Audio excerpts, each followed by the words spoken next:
Every U.S. presidential election, we're reminded that this country is not only Canada's much bigger neighbor, it is our biggest trading partner. We have a stake in the outcome of this election, too. And one of the candidates is sending a strong signal about what he intends to do.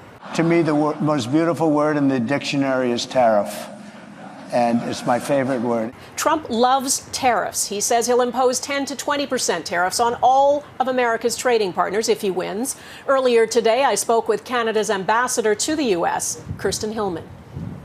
There has not been a U.S. election quite like this one, where one of the candidates has refused to accept the results of the last election and is sowing seeds of doubt about the integrity of the one that hasn't even finished yet. What do you make of it?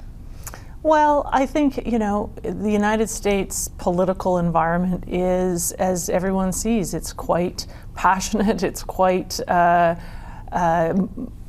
busy these days. And I think that we just have to wait and see how this all comes out. Busy is an interesting way of putting it. Very diplomatic. I mean, the country is, by a lot of people's estimation, never been more divided. My experience in traveling around this country and spending a lot of time, outside of Washington, New York, LA, and very Republican parts of this country, is that what they care about is the same kinds of things that Democrats care about in places like California and Washington State.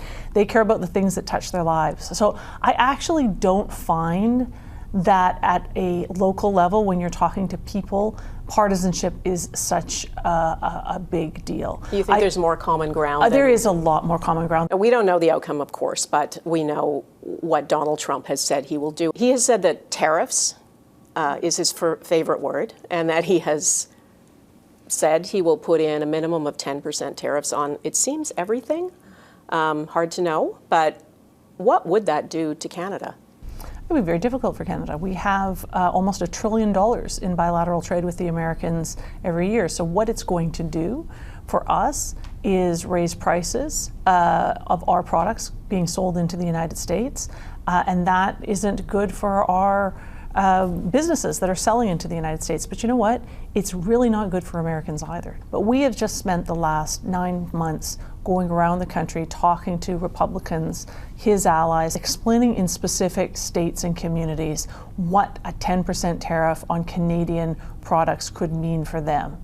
And what would happen if we enter into a bit of a tariff tit-for-tat with the Americans. And so if we find ourselves in a situation where the former president is back in the White House, where he is eager to put this policy in place vis-a-vis Canada, we have a number of allies who are going to be able to say to him, you know what, when it comes to Canada, not sure that really makes that much sense. We're ready for the conversation, and that's what's important. And if Kamala Harris is the winner of this election, does that make a transition a little easier in that you have already had 4 years of dealing with the Biden administration? I think that's right. Just to say, we know this is kind of a unique feature of this particular election.